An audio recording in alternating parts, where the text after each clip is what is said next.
ঘড়িতে এখন টাইম হচ্ছে সকাল 6টা, আর আমরা এখন আছি হরিদ্বার স্টেশনে।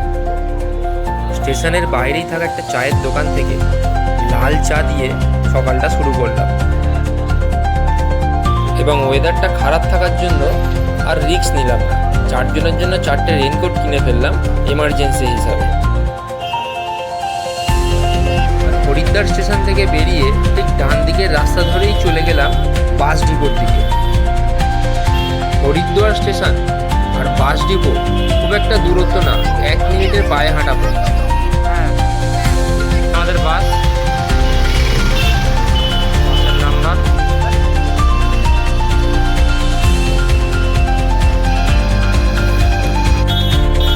হরিদ্বার বাস স্ট্যান্ড থেকে বাস মোটামুটি পেয়ে গেছি। আমরা যাবো এখন ডাইরেক্ট কিলোমিটার গাড়ি পাইনি, তারপর এখন রুদ্রপ্রয়াগ অব্দি যাবো। রুদ্রপ্রয়াগ থেকে গাড়ি নিয়ে ওখান থেকে যাবো কিমার। বাস ছিল না, অনেক লেট হয়ে গেছে আমাদের। ওখানে গিয়ে দেখবো যে কী করা যায় না করা যায়, ছোটো গাড়ি হোক বড়ো গাড়ি হোক যাওয়া গাড়ি কিছু পেয়ে যাবো। অনেক লেট হয়ে গেছে, লেট করে এসেছি, লেট করে নেমে এসেছি। লেডিসরা সব উঠে গেছে উপরে।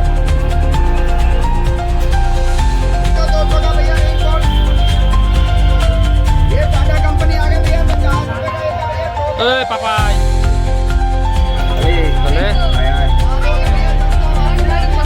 এই আমাদের সিট, বেশিরভাগ ভাইরাই যাচ্ছে সব।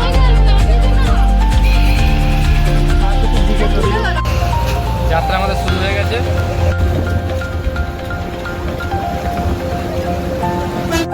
হরিদ্বার থেকে চোপটা যেতে মোটামুটি সময় লাগে 7 থেকে 8 ঘন্টা, কিন্তু সেই রাস্তাটা যে কীভাবে দুদিকে প্রকৃতির সৌন্দর্য দেখতে দেখতে কেটে যাবে কিছুতেই বোঝা যাবে না।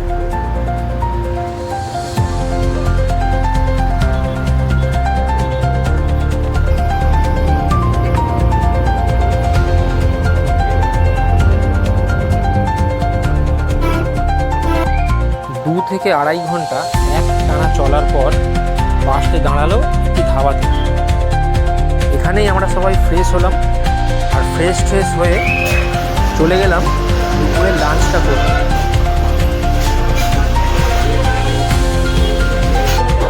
নিয়ে নিয়েছিলাম 4 জনের জন্য 4টে থালি। থালিতে ছিল ভাত, আলুর তরকারি, ডাল, রাজমা আর স্যালাড। পুরো থালিটির দাম নিয়েছিল 160 করে।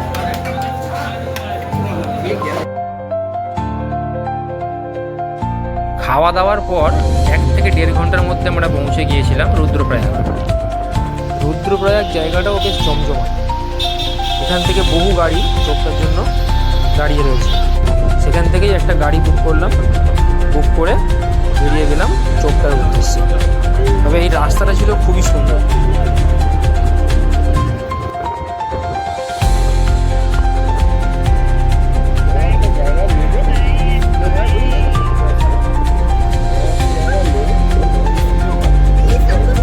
দেখতে দেখতে আমরা পৌঁছে গেলাম কুন্ড, আর এই ব্রিজটি হলো কেদারনাথ যাওয়ার রাস্তা।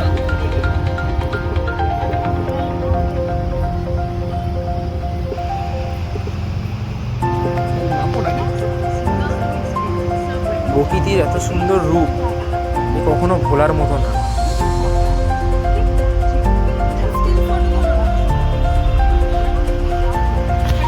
রাস্তার দুধারে এরকম ছোটোখাটো ঝর্ণা বহু দেখতে পাবে।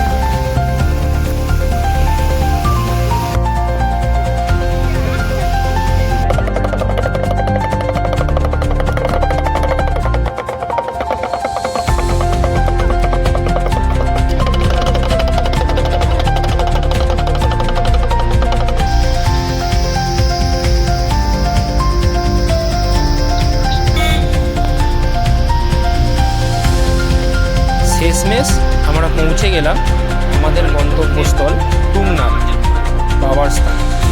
হর হর মহাদেব, হর হর মহাদেব। তো আমরা না এখন আছি চোপটাতে। আস্তে আস্তে অনেকটা লেট হয়ে গেছে, এখানে রুমও অতটা ছিল না।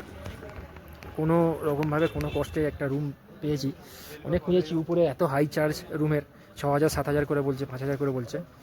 তো এখানে একটু নিচের দিকে এসে একটা দাদার কাছ থেকে রুম নিলাম। একটা রুমে আমরা 7 জন, আমরা এসেছিলাম 4 জন। তো হরিদ্বার থেকে 4 জন ছিল, তার মধ্যে একজন কেটে গেছে। 3জন এক্সট্রা একজনের সাথে আলাপ হয়েছিল, একটা কাপল আছে আর একটা সিঙ্গেল একটা ছেলে আছে। তো ওদের সাথে অ্যাড হয়ে যেতে একটু একটু ঠিকঠাক এখন আছে। তো এখন তো রুমে আছে, ঠান্ডা এখানে প্রচুর আছে, এতটা ঠান্ডা ছিল না। তো হঠাৎ করে এখানে দেখলাম ওয়েদার খারাপ হয়ে যাওয়ার জন্য এত ঠান্ডা, মানে ভাবা যায় না, এত প্রিপারেশন নিয়ে আসেনি যে এখানে এতটা ঠান্ডা হতে পারে, কারণ আমাদের ওখানে এত গরম আর এখন সেরকম একটা ঠান্ডা পড়েও নি। কিন্তু হঠাৎ করে আজ থেকেই এত ওয়েদার খারাপের জন্য খুবই ঠান্ডা পড়ে গেছে। তো আমরা যে এখন যে হোটেলে ছিলাম, হোটেলে আছে, হোটেল ঠিক না, একটা দোকানের মধ্যে দুটো সেট করা আছে ঘরের, ভালো করে কথাও বলতে পারছি না, হাত পাত সব ঠান্ডা হয়ে যাচ্ছে। তো এখানে এখন ওরা সব রুমে রেস্ট নিচ্ছে, আমি বাইরে এসেছিলাম খাবার হয়েছে কিনা দেখার জন্য। রুম বলতে এখানে মোটামুটি কাঠের এর মধ্যে নর্মালি সব হালকা ফুলকা রুম আছে, উপরেও কয়েকটা ভালো রুম আছে, বলে রেট হাই আছে, 5,000 6,000 7,000 করে রুম আছে এক একটা, 4 জন করে এলাম। ইয়ে ধাবা, ধাবা, খাবার আমাদের রেডি হয়ে গেছে, এবার সব বসবো খেতে। খাবারের থালি নিয়েছি।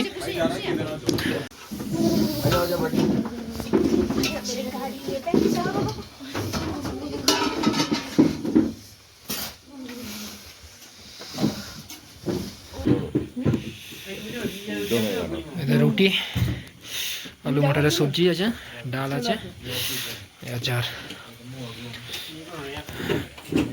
लाइट थोड़ा कम ही है। खाना कैसा है? टेस्टी है। टेस्टी है ना?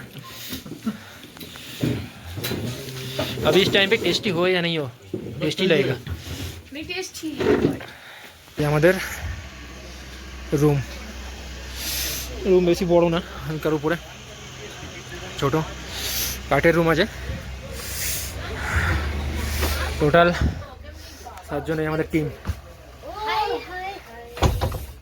हाय हाय होए होए 1 2 3 नया आदमी, 2 ये भैया तो পুরো ঘুমিয়ে পড়েছে, খুব টায়ার্ড। ए भैया तो पूरा घूमिए तो से পুরো ঘুমিয়ে পড়েছে। बता बत्ती এলো এরা দিল্লি থেকে এসেছে। আপনার বাড়ি দাদা? আমার বাড়ি হচ্ছে নতুন হাট। আপনার বাড়ি কোথায়? ওই ওরম এটা কি হয় আপনার? পাশের বাড়ির বউ, বান্ধবী? পাশের বাড়ির বউ, পাশের বাড়ির বউ। আপনার বাড়ি কোথায়? अच्छा আপনি তো আমার সাথে আছেন। आप लोग का घर कहाँ पे? दिल्ली। दिल्ली। आप दोनों दिल्ली दोस्त? यस। है दोस्त। True friend? नहीं ट्रू फिर? Friend, true friend? Just friend just friend. Just friend. ये तो सिंगल है। आई डोंट हमें क्या पता? I don't know. সাক লন্ডা। We don't know. আমি রামনগর থেকে। ঠান্ডা ফান্ডা সেরকম একটা নেই। আমি পেনের দোকান থেকে। আর সবাই খুব ক্লান্ত, তাই সবাই শুয়ে পড়েছে, কারণ কাল ভোরবেলা আবার তুঙ্গনাথ বাবার উদ্দেশ্যে যাত্রা শুরু করব। সকলকে গুড নাইট, শুভরাত্রি।